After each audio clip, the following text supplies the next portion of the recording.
사람이 한평생을 살면서 무엇을 가까이 하느냐 하는 것은 매우 중요합니다. 여러분은 일평생 사시면서 무엇을 가까이 하려고 하신 적이 있으십니까? 아브라함은 우물을 가까이 했던 사람입니다. 누구보다도 우물을 가까이 하려고 했던 인물이 아브라함입니다. 이 아브라함은 아비멜렉을 만났을 때에도 그의 종들이 그 우물을 빼앗은 이를 책망하는 모습을 보면 더 확실히 알 수가 있지요. 한번 창세기 21장 35절 말씀 한번 23절 말씀 한번 보겠습니다. 시작. 그런즉 너는 나와 내 아들과 내 손자에게 거짓되이 행하지 아니하기를 이제 여기서 하나님을 가리켜 내게 맹세하라. 내가 너게 후대한 대로 너도 나와 내가 머무는 이 땅에 행할 것이니라. 아브라함이 이르되 내가 맹세하리라 하고 아비멜렉의 종들이 아브라함의 우물을 빼앗은 일에 관하여 아브라함이 아브라함을 뭐했다? 책망했다. 우물이 무엇이길래 그토록 우물을 가지고 이렇게 했을까요? 물이 없으면 우리는 아무것도 존재할 수가 없습니다. 물은 복의 원천입니다. 그런 까닭에 아브라함은 어디를 가든지 우물을 봤습니다. 아브라함이 가는 곳은 항상 우물이 있었죠. 우물을 팠을 뿐만 아니라 우물을 가까이 했습니다.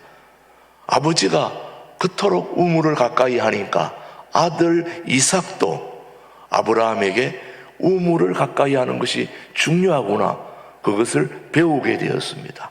한번 오늘 창세기 본문 말씀을 한번 보겠습니다.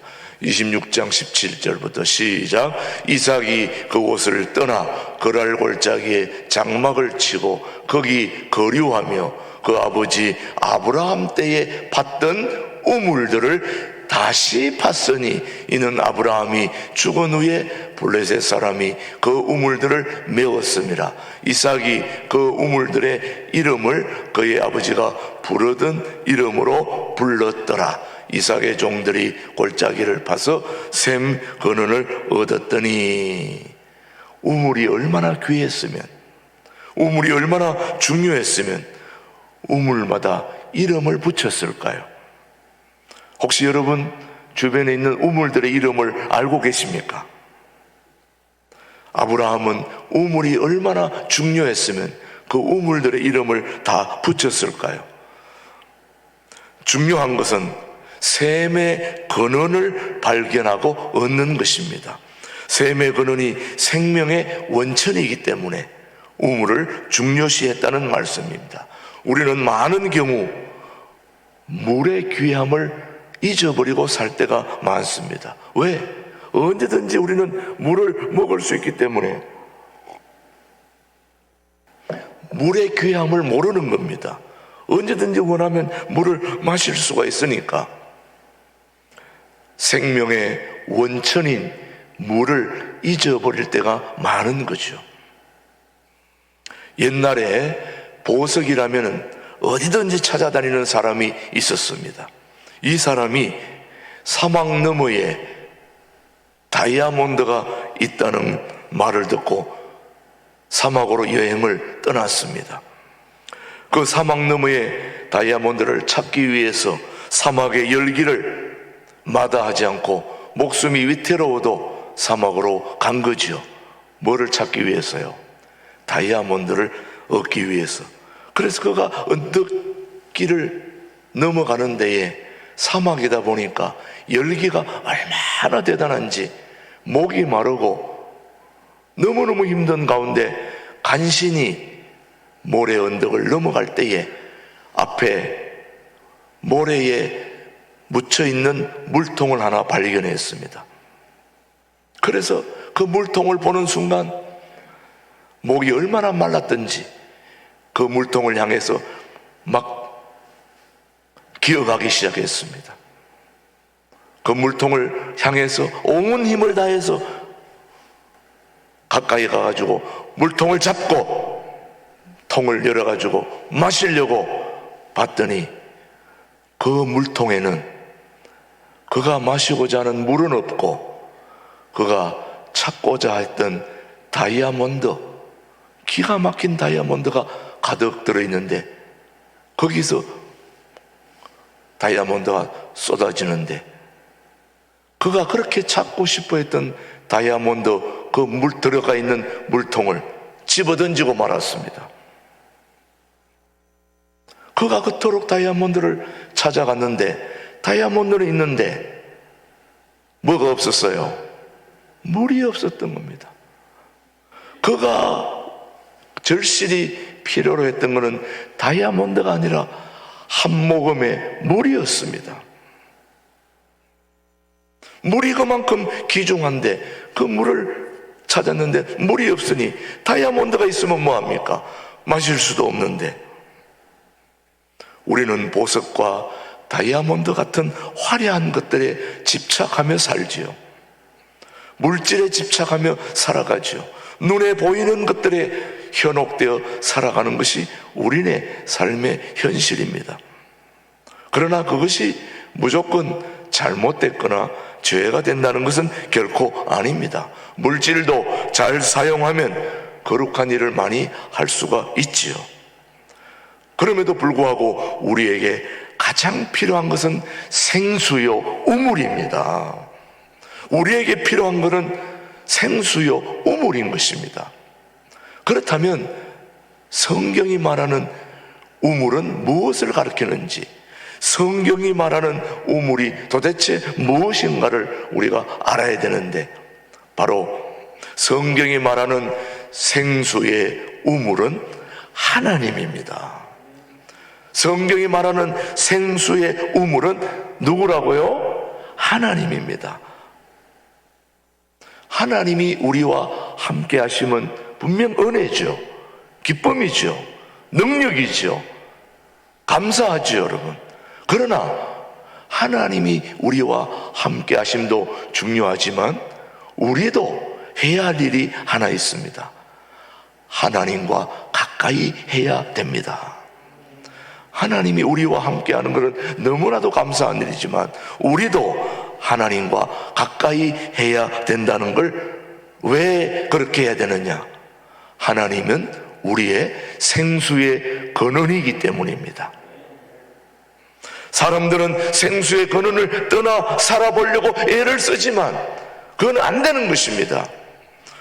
예레미야 17장 13절 말씀을 한번 보겠습니다. 시작. 이스라엘의 소망이신 여호와여, 무릇 주를 버리는 자는 다 수치를 당할 것이라.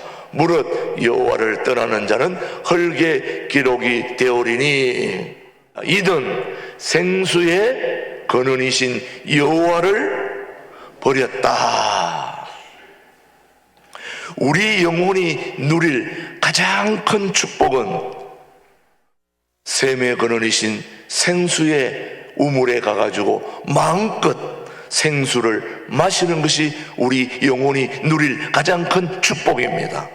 그런데 우리가 하나님께 나아가 황량하고 지친 영혼과 정신과 육체를 위해 구할 때 하나님께서 우리에게 놀라운 생수를 부어주시는 거죠.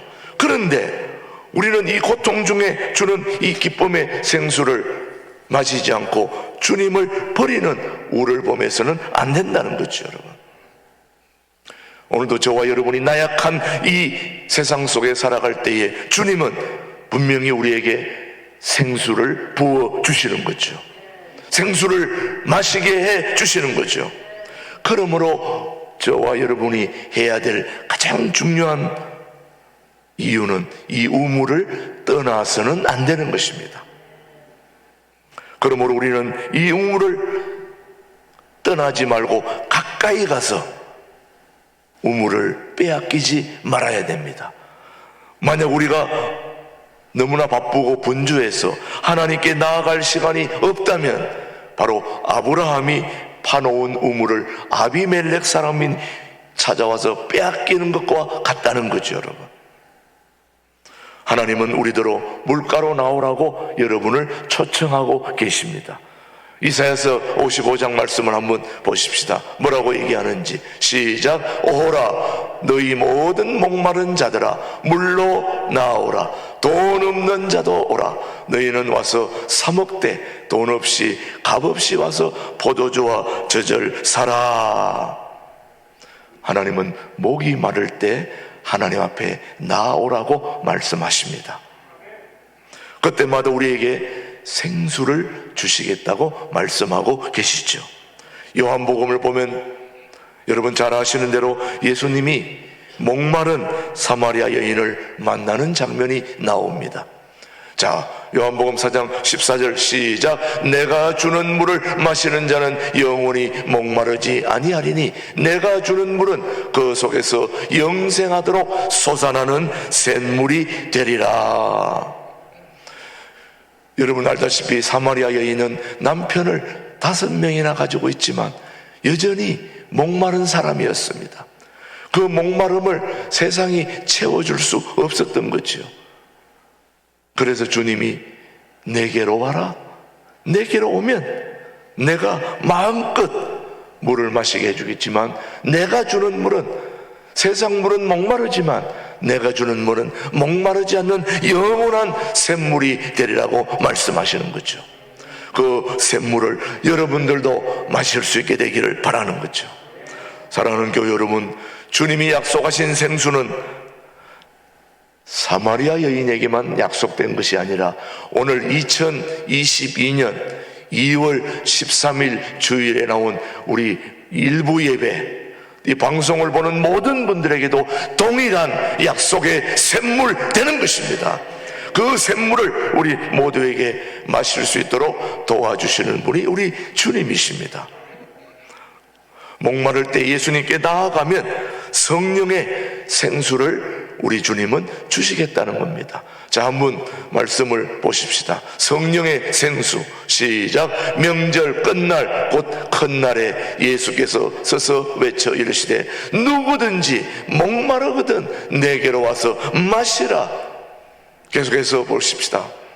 나를 믿는 자는 성경의 이름과 같이 그 배에서 생수의 강이 흘러나오리라 하시니 이는 그를 믿는 자들이 받을 성령을 가리켜 말씀하신 것이라. 예수께서 아직 영광을 받지 않으셨으므로 성령이 아직 그들에게 계시지 아니하시더라. 성령의 생수를 예수님은 여러분들에게, 주님을 찾아오는 모든 사람에게 부어 주시겠다는 거죠. 여러분은 마시기만 하면 되는 것입니다. 생수의 우물은 누구를 가리킨다고요? 하나님을 가리키는 겁니다. 성경에서 나오는 생수의 우물은 하나님입니다. 또 한 가지 알아야 할 이유는 생수의 우물은 하나님의 말씀입니다. 첫 번째는 누구라고요? 하나님이시면, 두 번째 생수의 우물은 하나님의 말씀입니다. 하나님의 말씀은 곧 생수입니다. 아브라함은 언약을 붙잡고 살았습니다. 아브라함이 세상에 어떤 것을 붙잡고 사는 게 아니라 하나님의 약속의 말씀을 붙들고 산 사람이 아브라함입니다. 아브라함이 하나님의 말씀을 붙들고 살았다면 우리도 하나님의 말씀을 붙들고 살아야 될 줄 압니다. 하나님이 주신 약속의 말씀을 붙잡고 산 사람이 아브라함인데 그 말씀이 아브라함에게는 생수였다는 말씀입니다. 절망적인 순간에도 아브라함은 의심하지 않았습니다. 말씀이 그에게 믿음을 주었습니다. 소망을 주었고 기쁨과 평강을 주었고 지혜를 주었습니다. 아브라함은 말씀을 쫓아 산 사람입니다. 한번 말씀을 보겠습니다. 창세기 2장 4절입니다. 시작. 이에 아브라함이 여호와의 말씀을 따라갔고, 뭘 따라갔다고요? 말씀을 따라갔고 롯도 그와 함께 갔으며 아브라함이 하란을 떠날 때에 75세였더라. 아브라함이 뭘 따라다닌 사람입니까? 말씀을 따라다닌 사람입니다. 신앙생활 제일 잘하는 사람은 말씀 따라다니는 사람입니다. 저는 우리 신광두레 교회 모든 교우들이 말씀을 따라 살 수 있게 되기를 바랍니다. 말씀을 따라가기를 바랍니다. 하나님이 아브라함과 사라에게 이삭을 주신 것도 뭐대로 했는지, 한번 언약의 말씀을 어떻게 쫓아갔는지 17장 4절 말씀입니다. 한번 보겠습니다. 시작. 보라, 내 언약이 너와 함께 있으니 너는 여러 민족의 아버지가 될지라. 그 다음에 계속해서 21절 말씀 시작. 내 언약은 내가 내년 이 시기에 사라가 너게 낳을 이삭과 세우리라. 아브라함은 뭘 따라 사는 사람입니까? 말씀을 따라 사는 사람입니다. 그러니 생수의 우물은 곧 말씀입니다. 생수의 우물은 곧 말씀입니다.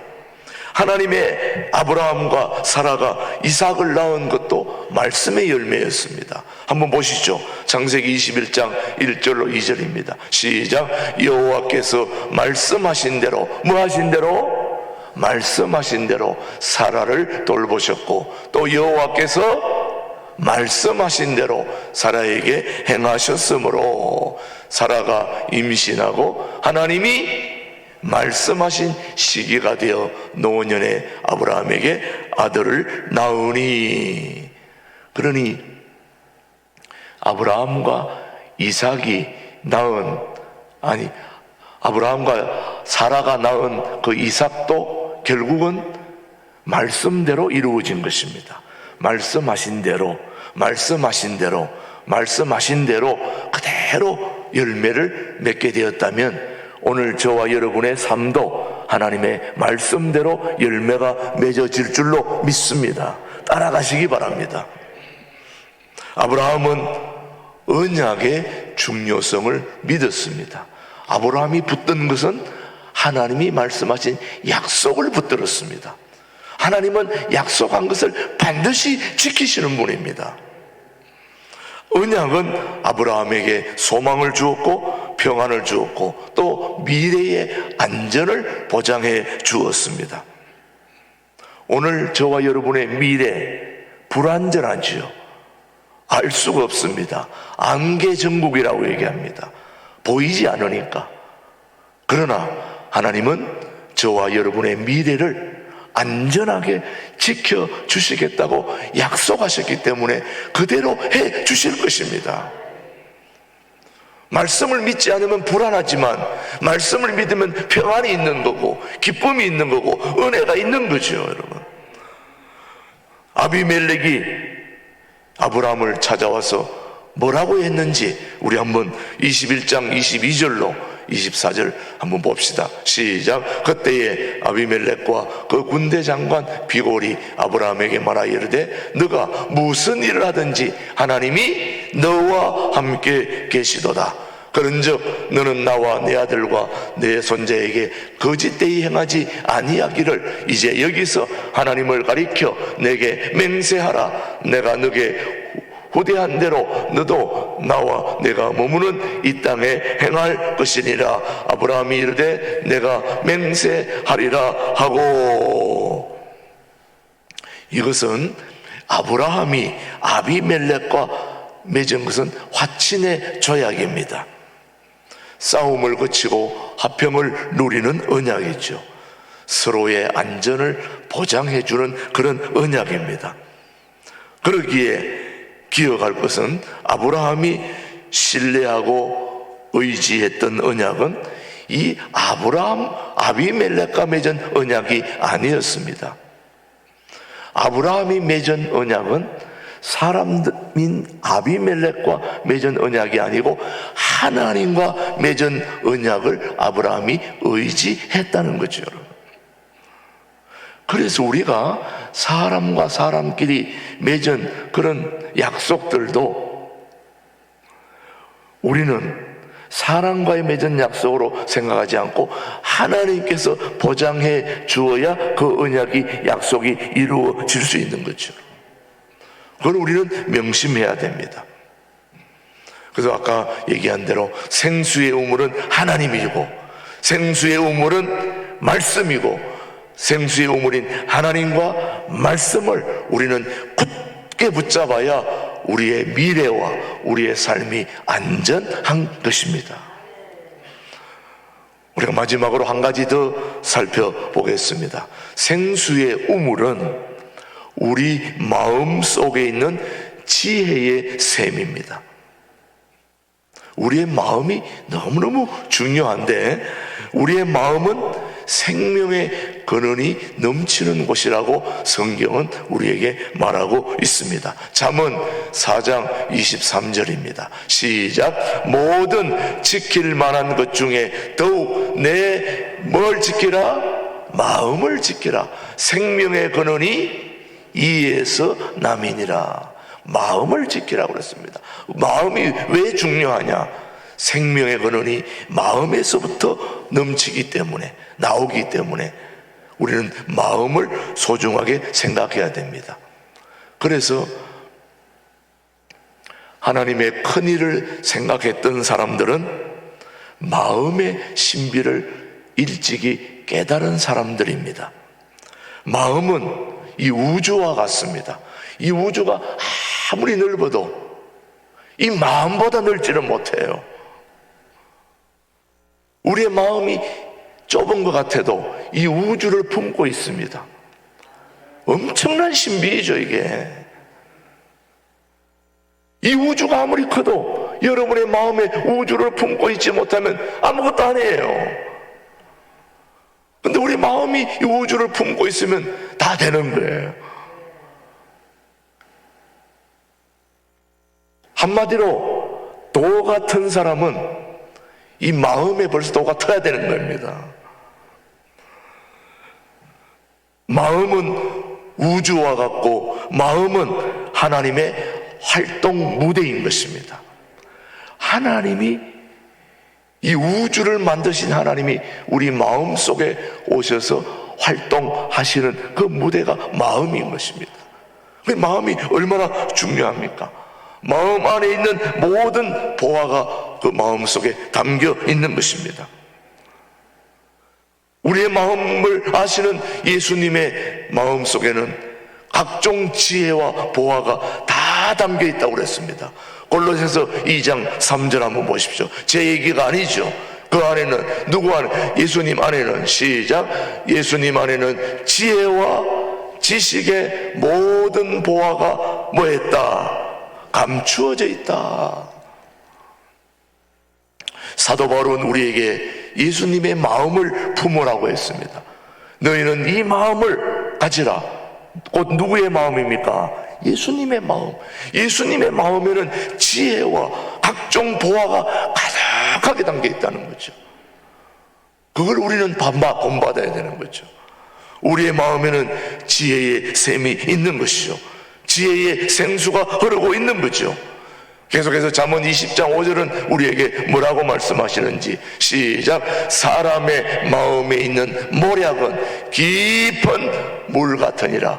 그럴지라도 명철한 사람은 그것을 길어내느니라. 아브라함에게는 지혜가 있었습니다. 마음의 지혜를 따라 행할 줄 알았습니다. 아비멜렉과 언약을 맺은 후 아브라함은 그의 종들이 자신의 우물을 빼앗은 사실을 따지고 있는 것을 한번 보겠습니다. 자, 창세기 21장 25절로 시작. 우물을 빼앗은 일에 관하여 아브라함이 아비멜렉을 책망하며, 아비멜렉이 이르되 누가 그리하였는지 내가 알지 못하노라. 너도 내게 알리지 아니하였고 나도 듣지 못하였더니 오늘에야 들었노라. 아브라함이 양과 소를 가져다가 아비멜렉에게 주고 두 사람이 서로 언약을 세우니라. 지금 아브라함은 지혜롭고 온유한 사람이었습니다.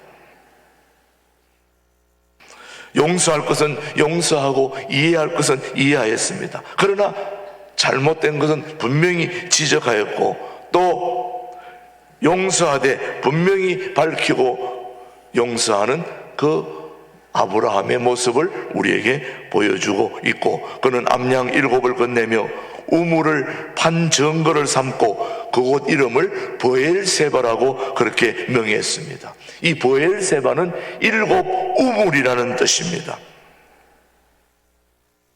아브라함은 뭘 가까이 했던 사람이라고요? 우물을 가까이 했던 사람입니다. 일평생 동안 우물을 놓지 않으려고 애를 썼던 인물이 아브라함인데, 이삭도 그 아브라함을 본받아서 우물을 팠습니다. 도대체 우물이 무엇이길래 그토록 우물을 가까이 하려고 했을까요? 그래서 성경이 말하는 우물은 곧 하나님이고 말씀이고 우리 마음속에 있는 지혜의 샘이라는 거죠, 여러분. 아브라함은 온유한 성품으로 승리한 사람인데, 우리의 마음은 하나님이 주신 복의 원천입니다. 그래서 우리의 마음이 중요한 거예요. 역사를 움직인 인물들은 몸을 많이 움직인 사람들이 아니고 마음을 움직인 사람들입니다. 이 세계를 움직인 사람들은 마음의 세계를 알고 자신의 마음을 사용할 줄 알며 다른 사람의 마음을 움직일 줄 알았던 사람들이 이 세계를 움직인 사람들입니다.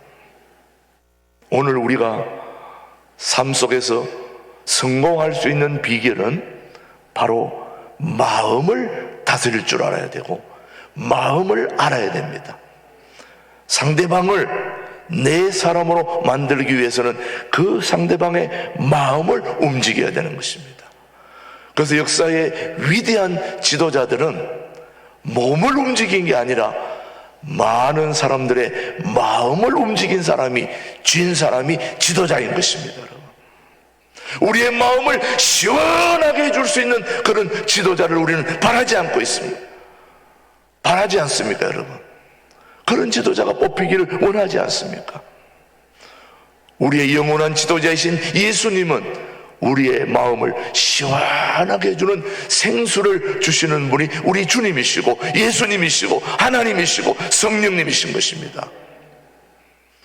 그래서 마음을 잘 가꾸는 지혜를 우리 예수님으로부터 배워야 되는 거죠. 마음속에 있는 하나님의 지혜, 우주의 지혜, 그 중심부에 들어가서 하나님을 만나고 하나님을 예배해야 되는 거죠.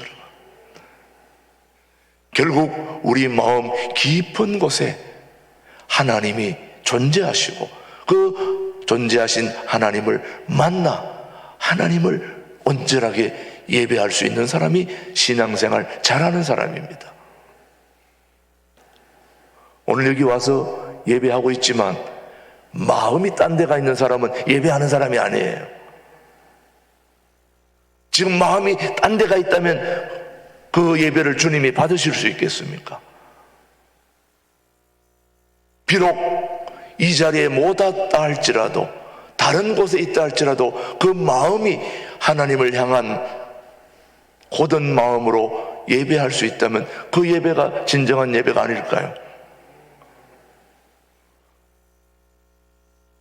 성경이 말하는 우물은 곧 하나님이시고 말씀이시고 우리 마음 깊은 곳에 있는 복의 근원이신 우리 마음으로부터 주님을 온전히 찬양하고 경배할 때 그 사람의 마음을 받으시고 바른 길로 인도해 주실 분이 우리 하나님이라고 저는 믿습니다.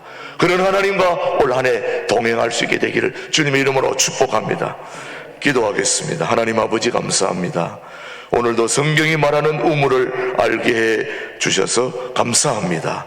생수의 우물은 하나님이고 생수의 우물은 하나님의 말씀이고 생수의 우물은 마음속에 있는 지혜의 샘이라고 하였으니 우물을 가까이 하는 복된 삶으로 우리 모두를 인도하여 주옵소서. 예수님의 이름으로 기도드립니다.